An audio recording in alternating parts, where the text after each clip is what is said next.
Hello folks, now that Dragonflight is completely over, but it's still fresh in all our minds, I thought that this was a good time to take a quick look back and ask a question.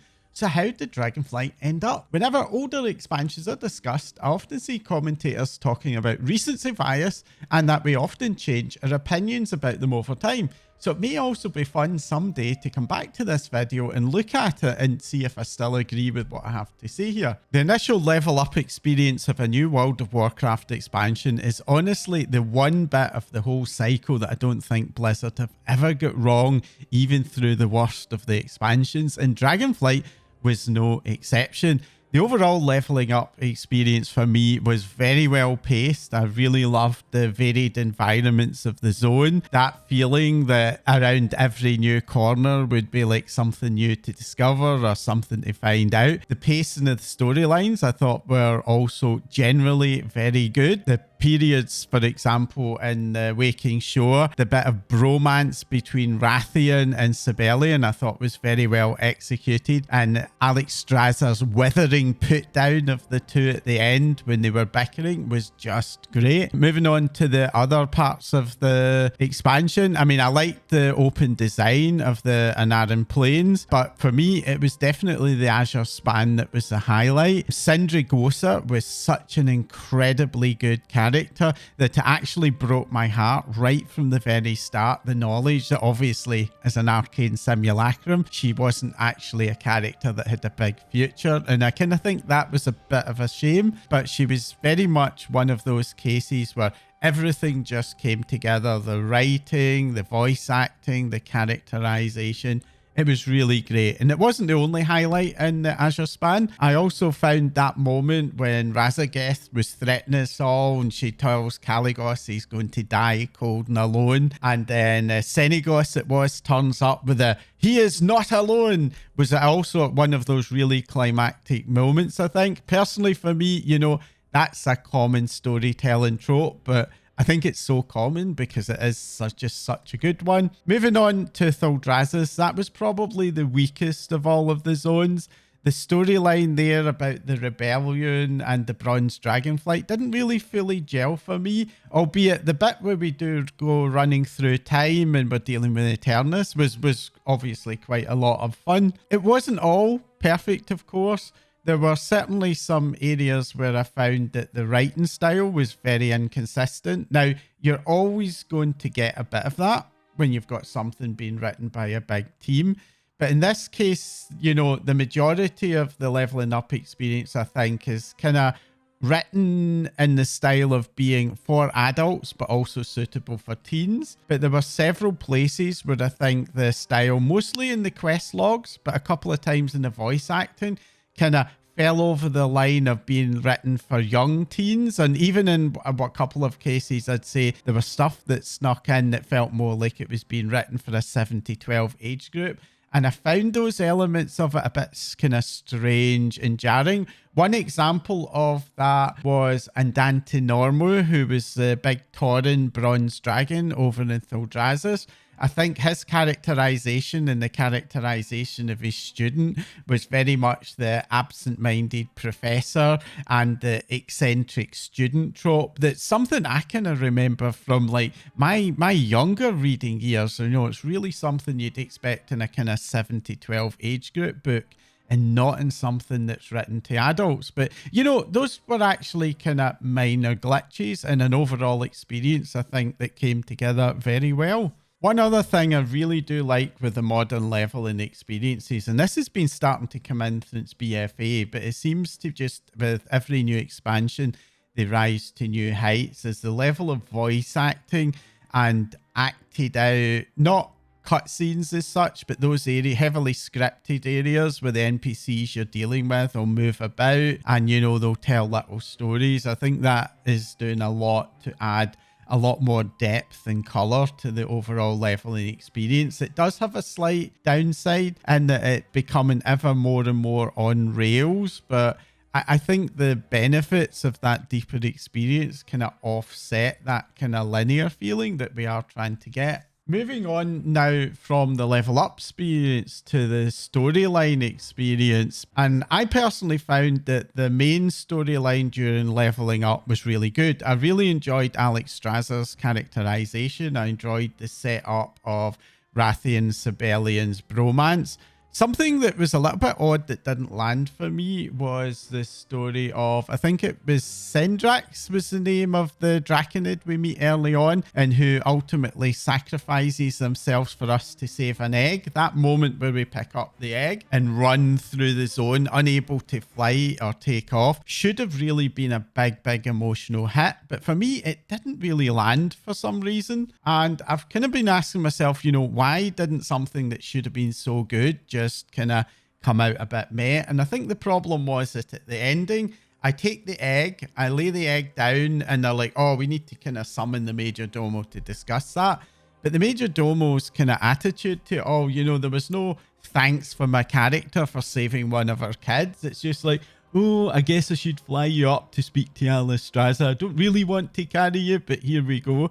And I think that kind of just almost in a narrative sense kind of like cheapened that moment, but it really was a bit of a kind of rare miss for me overall. Unfortunately, once we went on to the max level storyline, that's where things started to go a little bit awry for me. Blizzard's had this thing for a long time now, I think going all the way back to Mist of Pandaria, where they have this tendency to take the max level story and try to spread a relatively small story over quite a long period of time. For example, in Shadowlands, you know, we had those 6 weekly chapters that were spread out. But the problem is that while the idea of breaking story up into episodes told over time is really sound, and it's something I actually wish they would do more of in World of Warcraft, the actual size of the episodes they choose, which are these quest chapters that maybe take about 15 minutes to do, are far too short. And what that means is that the individual chapters don't really have a proper story structure where they can build up a bit of a tension that they can then release. Those sort of things that you do in a story to make it memorable. And the net result is that when you spread them over 6 weeks, you've forgotten where you are in the story by the time the next part of the episode comes up. And it makes the whole thing feel a bit fragmented and almost kind of like incoherent. And the problem that obviously arises with the player base is that that's when we start complaining about time gating, because it doesn't feel like it's a natural flow of a story through episodes. It just feels like they've taken this story that was almost certainly designed to be consumed as one block and then just kind of arbitrarily split it up just to like time gate it is the exact way. And I think that the Dragonflight version of that is probably the worst example we've ever seen, because this time around they decided to use renown gating, and different parts of the story were attached to different renowns. And that meant that they had no control over the order of the timing in which we would come across those stories. And they obviously had to adjust the stories to try and cope with that. But what that ultimately meant is you had this incredibly fragmented mess of bits and pieces of storyline. And I mentioned the word incoherent earlier on, and I think that's exactly what happened during that initial part of the storyline. The next big part of the storyline came in 10.1. And the one thing I will say to their credit is, in the max level major expansion patches, we've seen a really big increase in the amount of questing and storyline they actually put into that. And as a lover of that sort of questing experience, I really do hope they keep that up. Unfortunately, despite having that extra time and space, I do think that especially the 10.1 story really was quite badly executed. We've got the startup in 10.0 where we've got this budding bromance, and then their behavior just kind of escalates from one-upmanship to like bickering like a pair of 2-year-olds. And then of course, as the story goes through the raid and comes out the other way, they then very suddenly just recover. While that's kind of is explained in the raid, of course, all the social pressures we have as we go through the raid means that we don't really notice the fact that there's this echo of Noltharion that's accompanying us in baiting the two brothers, and then he turns into a void entity that we kill, and that's what made them get better. We just didn't notice that, so the whole story just really didn't feel like it made sense. The end result being we needed somebody like Noble or Bellular to explain it to us. And I think that's a great shame because it almost created this space that they could have told a good story, but just through that just poor execution, it just didn't really come together. And that kind of process, I think, was really the theme of the main storyline through the max level. In 10.2, you know, we accompany the dragons into the Emerald Dream to try and save the Emerald Dream. And there's quite a lot of questing, but this questing in this time doesn't really tell the story. And then we come to a bit at the end where they get the big cinematic, which is very much an Avengers Assemble homage, where all the big lore characters appear. Thrall throws his axe at Farak and it's all fine. But there was really the explanation for why they hadn't come and why they turned up at the end, which basically was Farak had excluded everybody from the dream and we were like a bridgehead breaking down that barrier so they could arrive, was never really clearly told. And basically meant that whole scene just felt really unearned. It's like we do all the hard work, then the big shots turn up and take our credit. And that process then continued into the raid, of course, where we fight Farak in the raid. We defeat Farak, and then the dragon aspects, who've been standing in platforms up at the back where nobody noticed them waving their arms about, are then rewarded with all their powers getting back. And it's like, we did all the work and they get all the credit. And I think that really is a bit of a shame in the way that the narrative played out in Dragonflight, because the storyline, I think, actually had a lot of potential to be really good. After the Shadowlands, we really did need a story set in Azeroth with a much more local threat, which we had in the Primalists, that we could deal with and in a satisfying way. And the Primalists themselves were like really great antagonists, like Veranos, like icy certainty and then change of heart to our side was interesting. And Iridikron, of course, I mean, you know, the standard trope for a World of Warcraft baddie is the kind of pitiful mortal shouty boss. And instead we got this kind of quiet, reserved, introspective figure whose first reaction to Farak going, let's go and fight them, is, you know what? I think these heroes are not to be trifled with. I think we shouldn't just run in there. Which is kind of, I'm paraphrasing there, but that's how they kind of set Iridikron up, as a kind of intelligent, thoughtful, reserved boss. More of an Arthas character. And I'm glad that he's survived to go on, because I think probably there's a day we'll see him come back. And I think that could be a very, very interesting moment. And it's just kind of a shame that with so much going for them, they just didn't quite manage to get it over the line. And when I look back, I think the fundamental problem was that while it was not quite as obviously rushed as Shadowlands, they were still, once they got to max level, they still just went a little bit too fast. They didn't spend enough time, you know, telling us or showing us the effects of the Old God Whispers and Rathian, making that clear that's what their problem was. And I think in the 10.2 story, it would be much better if they'd have made us the centre of that story. So, you know, perhaps, you know, when Farak goes to bring his axe down in Alexstrasza, it's us that step up and throw the axe at him and stop him. It's a video game. We're the people doing all the hard work. And I think it'd be much better if we were the people showing the credit. It's that idea that I think if they'd evolved us somehow in that process, I think they could have got to a much more satisfying ending. One of the more surprising aspects of the narrative side was the success of many of the side storylines. The Brew Dragonflight storyline was rightly hailed by the player base. And for me, the highlights were the Orc and the Draenei heritage quest lines, which really caught the cultural heart and soul of those two particular World of Warcraft races. Even the human heritage quest line was really, really good as well. You know, seeing a continuation of the Westfall and Vanessa Van Cleef storyline, one of the best leveling zone storylines out there, was really, really great to see. And the only thing that I think, if it hurt the human storyline, was just that it was alongside the Orc one, which was just,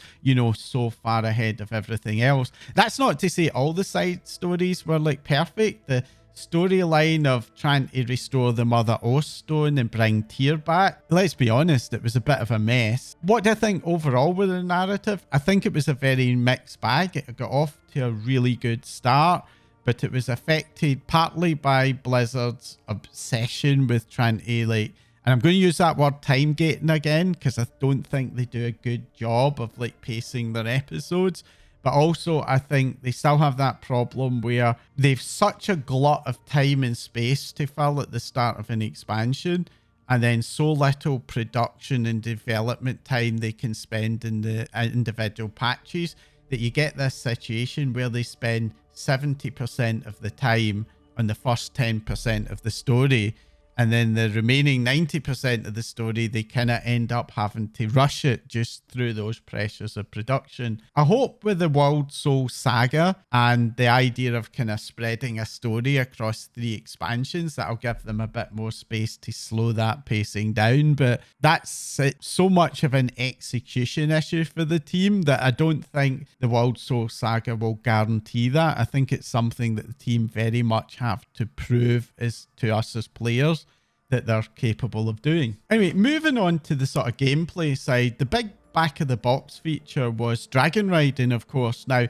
I was actually a big skeptic of Dragonriding going into the expansion. Even though I tried it in the beta, I was kind of I'm not really sure how this is going to land. I even thought it might be a potential speed bump that could, disrupt the expansion. But I'm very glad to say that I was completely wrong. Once I get used to Dragonriding, it turned out to be really great, and that I think is probably the majority opinion out there. It's really good to see that the team have kind of got the monkey off their back about flying and are now embracing it. Mobility is incredibly important in RPGs, and having such a powerful tool, I think, just benefits the overall feel of the game so much. The other big feature, of course, was professions. Professions have been carrying out for a bit of a revamp for a long time, and I think the addition of the profession trees has added a lot of much needed depth into the professions. The only weakness they had with that, I think, in Dragonflight was the lack of a catch-up system. It gave, serious gold makers such an incredible advantage at the start that it was very, very hard for other people to come in who came to it later, who would want to level up more slowly. I also think that the crafting orders system just hasn't really been a success at all. I think that it really needed some kind of storefront or some mechanism in game to connect buyers to sellers, and without that, I think the meta of people having to shout in trade chat, combined with some weirdnesses around things like the inspiration and the RNG, that meant, if you wanted top level gear, you'd have to put in an order, but you'd have to request rank 4 and trust that the seller would push it to a rank 5. Overall, that wasn't really super engaging for me. And it's something that I think the team do still need to have a look at, because right now, if it wasn't for that very high level gear and the need to use the system to get it, I honestly think that crafting orders would be basically dead in the water. Now, moving on to the open world and the max level content, and here I think it's very much been a bit of a mixed bag. On one hand, the world quest system just feels like a shell of its former self from Legion and BFA. We've gone from world quests that would be recycled every 6 hours now to world quests only popping up twice a week. And my overall feeling is that the pool that they draw the world quest from is very, very shallow. It just felt like the same old world quest came round far, far too quickly. Now, part of the reason for that, of course, is the big new feature, which was world events. Now, I personally found the world events to be very much a bit of a mixed bag. Time Rifts were the pinnacle of that mixed bag. Time Rift design, where it had this very deep pool of different activities to draw from, combined with 6 different end bosses, and the very clever use of randomness in terms of how they cycle the events in, meant that every Time Rift kind of felt different from each other. And there was a point where I was doing them on a daily basis and had a great time doing it. But that's not really something that you could apply to many of the other events. You had examples like Dragonbane Keep, which was identical every time you did it, or Researchers Under Fire, where it's basically 2 different events that alternate weekly. And overall, I think those events were clearly designed to say to me as a player, just do it once a week. And so you ended up with these activities that would maybe take 15 minutes that you'd only do once a week. And, you know, you could clear the map of world quests in about an hour. That kind of created a situation where you could log in as a world content player, look at the map, and there really wasn't anything on it. And I think that's a great shame, because if you go back to Legion and BFA, that 6-hourly cycle of world quests meant every time you logged in, there was something to do. And the emissary system meant that there was a clear signal that said, well, you don't have to clear the map. Just do 4 world quests. If that's all you want to do, we'll give you a nice reward, and that's fine. You can knock it out. And I think that's what I really miss about the new design of the world content, because the world events, the biggest issue with most of the events is that they're scheduled. So for example, if you take something like the Tuskar cooking feast, it's scheduled every 90 minutes and it lasts about 10 minutes. So that means out of every 90-minute period, 80 minutes, there's nothing there. That's a hell of a lot of waiting around for stuff to happen. And for me, what that basically creates is a situation where it's almost like the game is telling you you need to schedule your gameplay around the game. And I personally think that's a very unhealthy mode of play. Now, there is a benefit to having those timers. It does get a lot of people to come together in one place. And it was really great to, you know, just to have that feeling of the world being populated. Moving on for a bit to talk about raiding. There isn't really a huge amount for me to say about the raiding. Raiding is just pretty much as it's been since BFA. It's like a large seasonal raid every 5 to 6 months or so. The raids themselves are very consistent. I think that every raid had its high and low points. There were some good bosses, some not so good bosses, but overall, pretty decent experience. However, I do think that raiding is feeling a little bit stale for a lot of players. There's a definite sense that raiding's on a very slow, long-term decline at the moment, and that's particularly marked at the high end with Mythic raiding, where I think the team have allowed the gap between heroic and Mythic raiding to get far too large, where there's a lot of people who find heroic almost a little too easy, but when they look at what they would have to do to, you know, meet their goals in Mythic, it's just like, no. And I mean, that's exactly my kind of approach. I look at that fixed 20-man raid size, the fact that you've then got to deal with things like benches, which means you can't just turn up, kill the boss, get the gear and rely on it. And I'm just like, no. And I think that's a big problem that's looming for Blizzard. Everywhere you look, you see a lot of high-end raids, teams just breaking up, burning out, saying we're not doing it anymore. And while there are still new people coming in, I'm not super convinced there's enough people coming in, and I'm actually really surprised that Blizzard didn't use Season 4 to try to look at finding ways to kind of shake that up. And there's still no sign of that as we go into the War Within. It really feels a bit like with raiding, Blizzard are just resting in the laurels. And I think if they continue to do that, I think we should be a little bit worried about the future of raiding, honestly.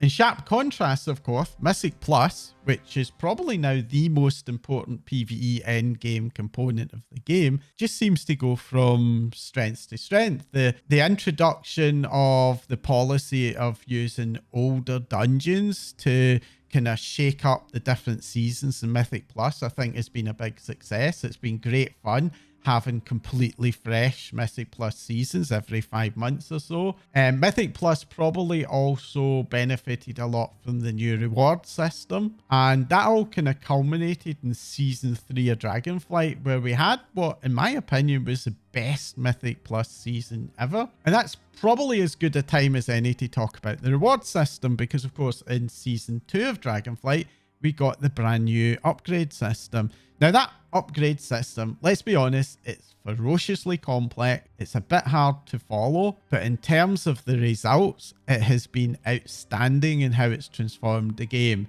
It really does feel to me now that pretty much everything you do in the game is potentially rewarding. You know, I'm something who eventually manages to get up to about the Mythic Plus 10 level. So I get my Myth Track gear. And at that level, you know, even in those weeks where I get a dead vault, I'm still getting my crests, which means I can still upgrade the gear I've got lying about.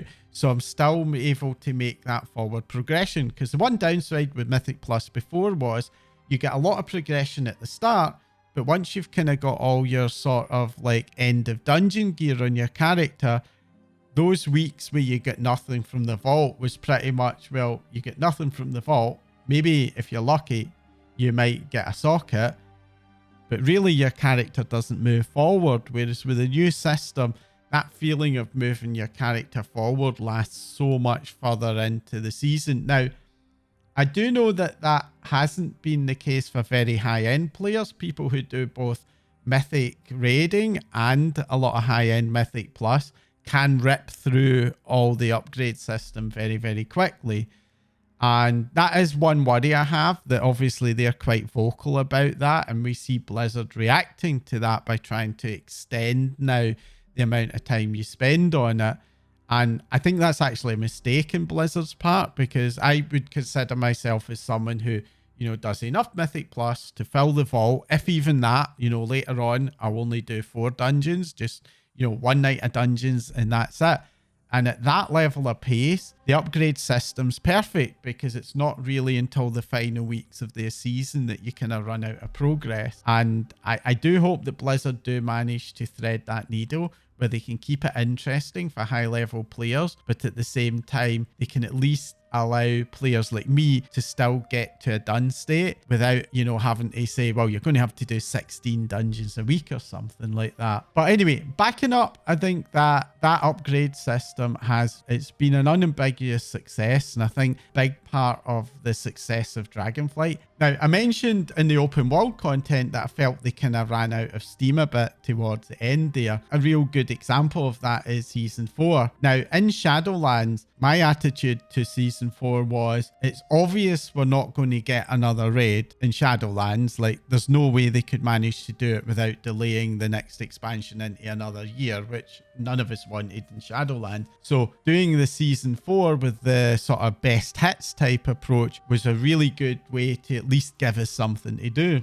The problem I think that then happened in Dragonflight was Blizzard saw that success and took that as permission to just do that again in an expansion where, at least from an outsider looking in, they obviously did have space to get another full season in there. You know, they could have started Season 4 a month earlier. It would have still been a little shorter, but they could have got like a 6 or 8 boss raid in there. On top of that, they didn't even really very visibly do any experiments this time, and kind of just made it feel like it was just filler content. So there's really is now a question. If Blizzard could have like 4 full raid tiers in Legion and BFA, what on earth has happened that they couldn't do it this time around, when in many ways their production systems and their content creation pipeline was going even more smoothly? What we did get, of course, alongside Season 4 was the experimental content. First of all, there was Plunderstorm. Now, Plunderstorm, I think that PvP players have been very underserved for a long period of time,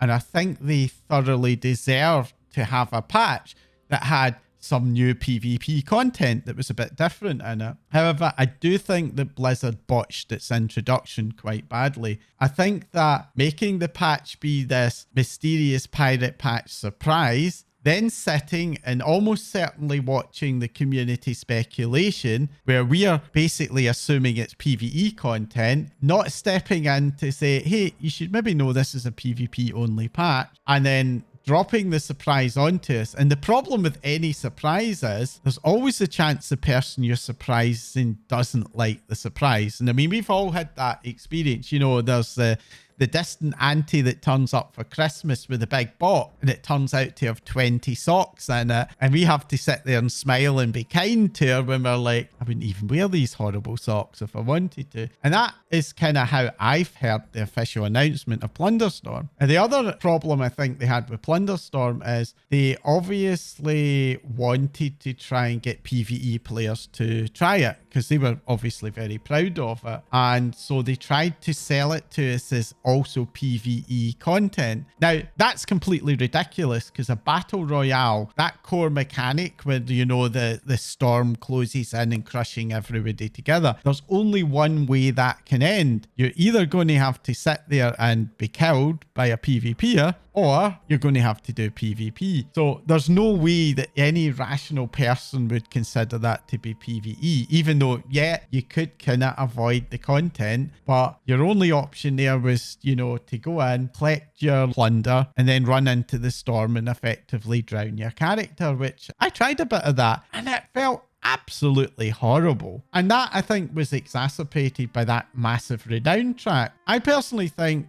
that it did make sense to have some rewards to encourage people who might not otherwise have tried it to try it. But, you know, if the renown track had only had 5 steps, that would have been enough to have people say, I've given it a really good try and I definitely don't like it, or I definitely do like it. I'll do the PvP specific rewards now. Whereas that 20 renown track we got was basically like, you know, you hate it by renown 5 if you don't like it. And then you've got this horrible grind. And the net result of that was, of course, one of the worst backlashes I've ever seen throughout all of social media. Like, I saw some of the most level-headed people in the community fighting over whether it was good or not. Now, Blizzard are saying that they think it was a big success. And for the people who enjoyed it, it definitely was. But that level of anger and toxicity in the community, you can't call that a success. Now, as you probably guessed, I wasn't a huge fan of it in the end, but one thing that really struck me about it was they used action combat in the WoW's engine, and that action combat, it felt so good. It's really a bit of a revelation how flexible the WoW engine is, and it does make me think, you know, what else could they do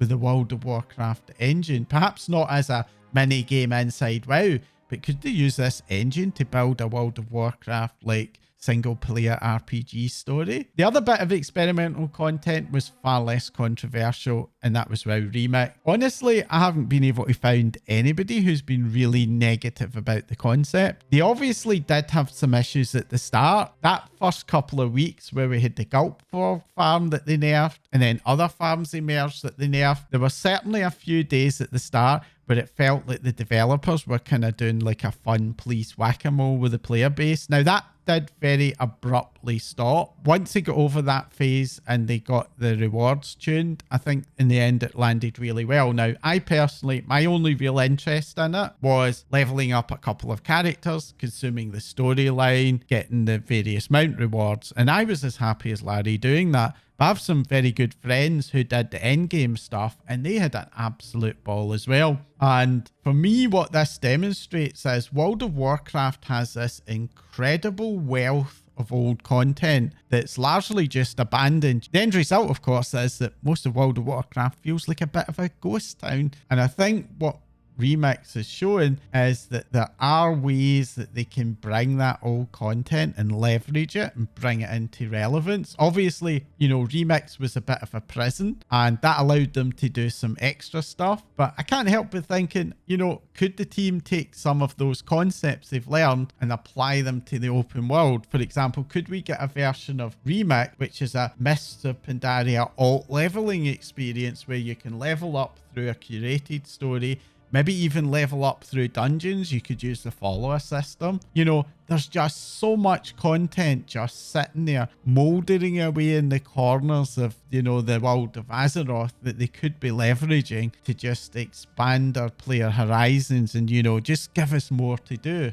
Okay, I'm actually nearly through all of this list. One other thing I just want to touch on is the trading post. Now, the trading post came in amongst much anticipation, but also a fair bit of suspicion from the player base. And I will say that it landed really, really well. I think at the start, the rewards were interesting. You know, getting some things like old TCG mounts was a lot of fun. And for quite a few months, there was a feeling of anticipation at the start of every month. Oh, I'll go and see what it is. Unfortunately, I personally think that the player's suspicion that it would become a monetization system were initially well founded, because we had that period in the summer where they increased the amount that you had to spend and everything. And then we had that incident where we got like that wrist transmog as a bundle. Now, for me, that really severely harmed the trust in the trading post. I'm now at the point where, because I'm a big mount collector, I hoard my tenders against the points at which they produce mounts. And because I've seen a few cases where there's 2 mounts costing more than 1,000 tender in a month,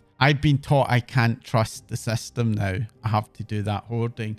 And that's kind of spoiled it a bit for me. The other issue I think that's developing the trading post now is the monthly rewards just seem to be a bit less interesting. You know, there used to be mount, there used to be toys, or you get really good ensembles, but now it's single bits of transmog or like pets, or I don't know. It feels to me like the trading posts run a bit out of steam, and hopefully that's something that's in Blizzard's radar and they can give it a bit of a shot in the arm, and hopefully they can do something to try and regain the lost player trust that their experiment with monetizing it kind of caused. The one thing I will say to their credit is they did seem to listen to the player feedback about that monetization choice, because they just seem to have backed right away from it. Last thing I want to just touch on is the question of bugs. Now, I do think that the launch of the trading post kind of set a bit of a theme for the expansion. That was a major headline announced patch feature, and when it launched, it had to be turned off within a couple of hours. It launched first in Europe, and then it, you know, took them quite a while to fix it. Now, you're always going to have bugs with any release, especially in a game as large and complex as well, but I would expect those bugs to be in obscure side content or old content. Having a major like part of your announced product release not working it's embarrassing, frankly. And unfortunately, that was a bit of a theme throughout the expansion. We had Researchers Under Fire had issues when it launched in 10.2.0. Time Rifts was, well, it was great content. Let's be honest. It was a laggy mess for days on end. That sort of early issues with bugs then kind of came together, I think, at the end of the expansion, where we had a ton of bugs with Season 4, a ton of bugs with 10.2.7, and of course with all the issues with the Hearthstone event. My attitude in Dragonflight was that the transition to really speeding up the release cadence going towards this 8-week cycle is a big change for the team, and I can kind of allow some of the bugginess to pass as a price paying for that transition. In other words, I'm so happy about the improved release cadence that I'm willing to put up with them for now. But I think the team do need to understand that they can't keep on like this. You know, major bugs, major game rating bugs, like releasing your pre-patch with a major part of like the main feature of an expansion, the Warband Bank, just not being there. That's really letting down your players. You know, players pay a lot of money for their product, and we have a reasonable expectation of quality. And I think at the moment, Blizzard is a little bit below that bar. And while that was okay in Dragonflight as they transition to getting their release cadence of predictability up, at some point, we as players will have to say, look, you've got all that sorted now. We expect you to be releasing a quality product. And if you're not going to do that, the time may come where we'll have to say, we're not prepared to pay for this anymore. Now, I'm a long way away from that, but I think that that is something that could come and could happen to Blizzard. Now, hopefully that is on the radar. So where did this expansion land overall for me? So overall for me, I think the expansion was a great antidote to the times of BFA and Shadowlands. I really appreciated the greater flexibility and that feeling of freedom that we had in the expansion. I think of the max level content, I think the open world was decent, but lacking in depths in places. And I think that that's something that I'd like to see the team work a little bit more on. In terms of max level raiding and Mythic Plus, I think raiding was fine, but raiding is, I think, in need of a little bit of attention just to give it a little bit of a shot in the arm. Mythic Plus, on the other hand, was the big success story of this expansion, and I think it sets that particular game mode up really well for the future. The weakest part of the expansion for me, well, there were two weak parts, but the main weakest part was in the narrative side. It got off to a really good start, but very, very quickly kind of fell into some of the issues that we've seen in past expansions, where they tend to rush the max level story, and that affects the delivery of the story and leads to it not landing very well. The other weakness, I think, was towards the end of the expansion, where perhaps because of their emphasis on experimental content, the main part of the game kind of ran out of steam. You know, Season 4 was a big disappointment for me. And I also feel that even from patch 10.2.0 onwards, there was a definite feeling that the open world content had just completely ran out of steam. Dragonflight, I don't think, is ever going to reach the heights of a Legion or a Wrath of the Lich King. I think it landed probably lower A tier, but had it had a stronger ending, I think they could have got it up to like the higher A tier. And yeah, hopefully that's something that the team can learn from and implement as we go into the next expansions, which are likely to be a bit shorter at only 18 months. So hopefully that'll help them to avoid that running out of steam effect. Anyways, that's my thoughts on Dragonflight. I would be super interested in you sharing your thoughts. Did you enjoy the expansion? What were the best bits? And what were the big misses for you? Let me know in the comments down below. If you'd like me to do more of this type of format, then let me know by hitting that like icon. And if you haven't already, do hit the subscribe button. As well as the best way to support a channel like mine, it will let you know when I release my videos. And I have many, many new opinions, ideas and guides coming up, and I'm looking forward to sharing them with all of you. That's all for now. Thanks for watching.